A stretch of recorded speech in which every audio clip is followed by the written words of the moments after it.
ask you, when you're playing the tunes, the Faces, you're pretty much staying true 100% to the original, or are you allowed to like embellish a little bit? Well, I think there's some pretty good bass lines there, and it's kind of my version of those bass lines. I don't play them, if you got a spectrograph and analyse them, they're more likely slightly different, but it's how I kind of remember them. There's a few little twiddly bits of my own thrown in.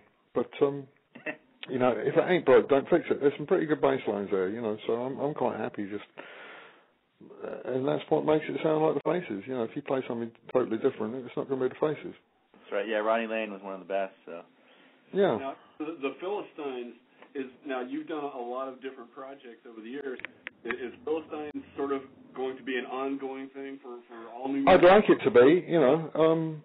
The Philistines is basically a vehicle for the songs that I write now, and that's what it is. I'm not the best businessman in the world, I must admit. We got a show coming up this Thursday. We just got a new single coming out called "Hey Mister," and it's like a launch for that kind of thing. We're going to do some more shows later on in the year. I've got a massive tour lined up, but if something comes up, we'll do it. But it's fun. It's a really good vibe. I picked up a lot from doing what I think about playing with the Faces is they just seem to have a laugh about everything, always, all the time, and that's kind of cool.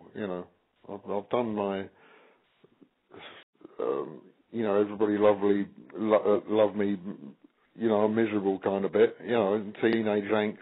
That's fine as well, but I've done that. I'm older now. I just want to have some fun, really. But yeah, in a cool way. Not in an idiotic way, in a cool way, Right. Hey, mister. Hey, mister, yeah. Hey, mister. So, what about, speaking of Hey, mister, it's sort of a down-tempo, almost, it's got almost like a gospel. To me, I kind of heard that in it. That's kind of cool. My yardstick for that was,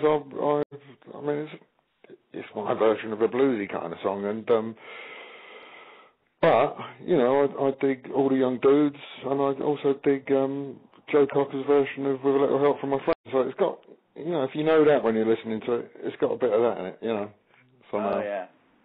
And it's not a nick; it's a homage to. There's a difference. That's right. I didn't think, oh my God, he's copying one of these other songs. No, it's real original. I was, but it's kind of it's not on the album because it was written afterwards. But I think it's a good track. So.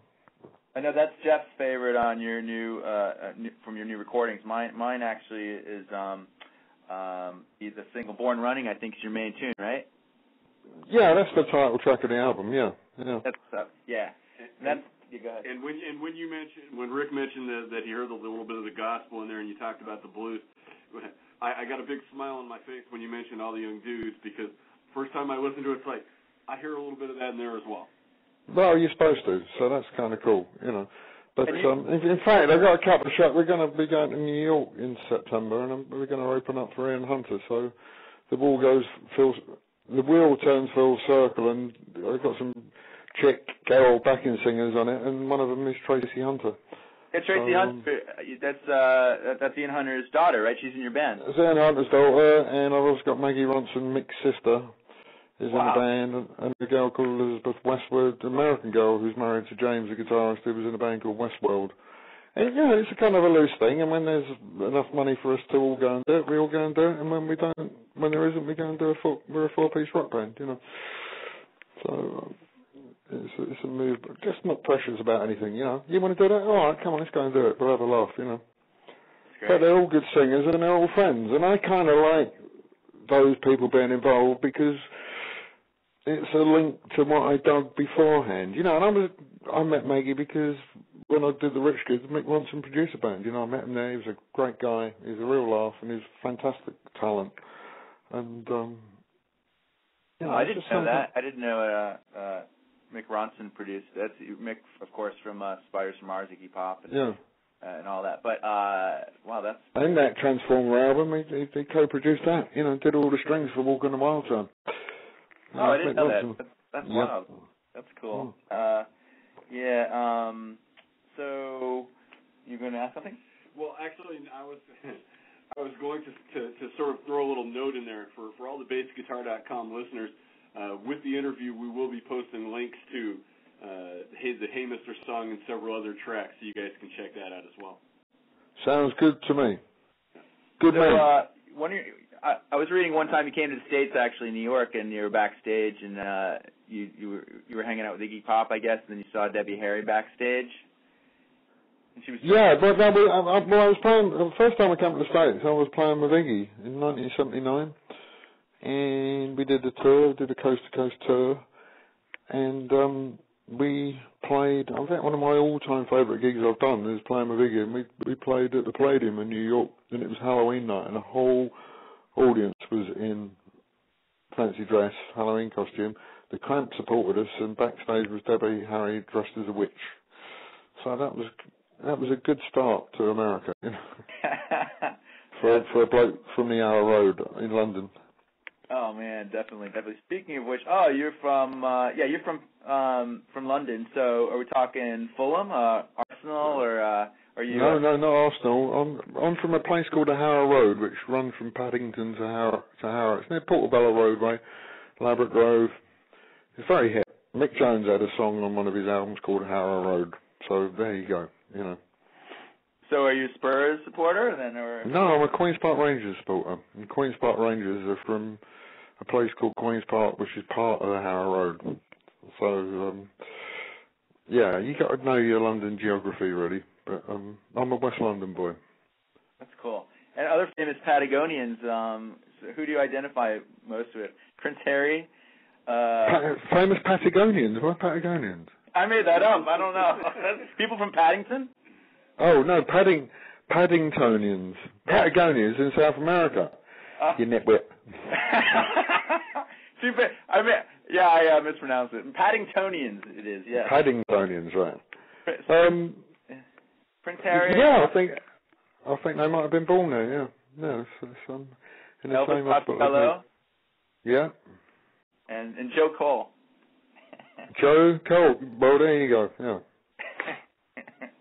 Did you ever kick the ball around with, I guess you probably hadn't with Rod Stewart. You would have if he was singing right now, but... I nearly did once, a few years, a long time ago, when I was rich kids, we did some charity five-a-side thing at Wembley, and it was like sort of pop stars with a professional footballer in each team. A professional soccer player in each team. And if we got through, we would have played Rod Stewart's side. And he was pretty good, actually. But we didn't get through to the next round. So there you go. Yeah. So is there? So you've got right now. You're rehearsing with the Faces, and the Philistines are playing out, and you have some plans. It sounds like to possibly go to New York, which is great for your U.S. fans. Yeah. And is there a website for the Philistines that you want to let us know about? Yeah, there's a couple actually. There's Glen Matlock at grapewire.com, and there's also the Philistines.UK.com, and then there's also sex-pistols.net, which is the Sex Pistols site, but it also has a link to all the various different things all the guys are doing separately as well. So there's no excuse not to kind of look it up. And then, of course, there's Hey Mr. and Ball Running available on iTunes. So there you go. Along with some of the musical questions that the BassGuitar.com fans had put forward, there were some non-musical questions involved, so I'd like to fire a couple of those over at you. Oh, here we go. Yeah. Now, if you had never picked up a bass guitar, never walked down the path of the musician and the songwriter, what would you have been?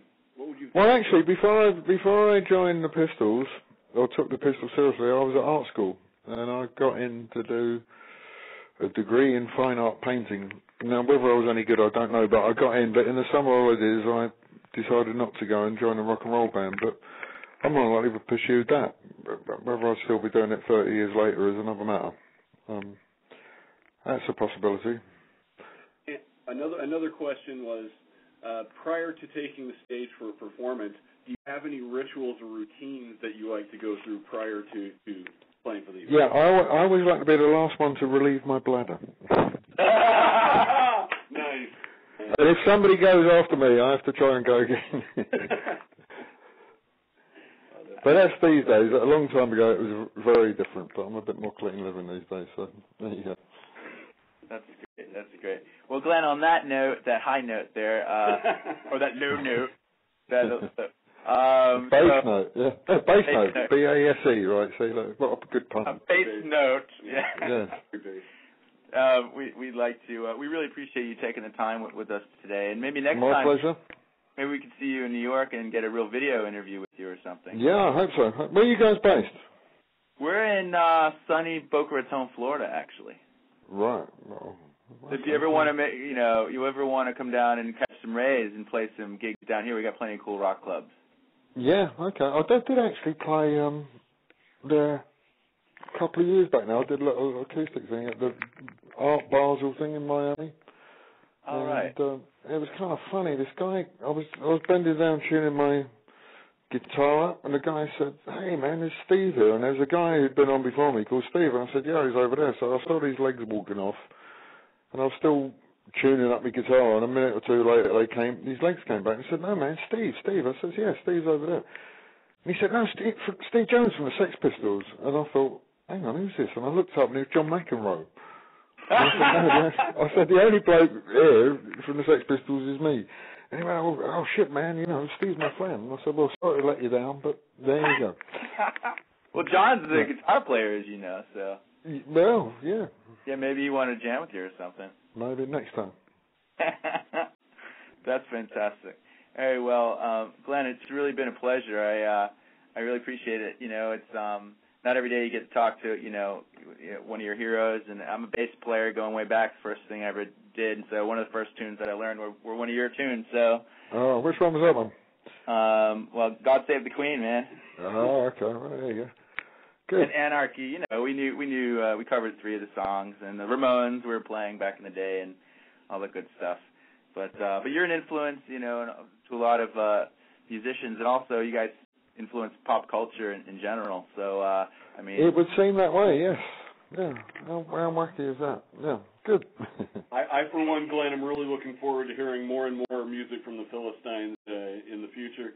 So good luck with the band on that. Thanks a lot. Thanks. Yeah, tour the U.S., man. That'd be great. Oh, I would love to. Come on down to Florida, Glenn. We'll make sure the place is packed with scantily clad Florida women. Sounds good to me.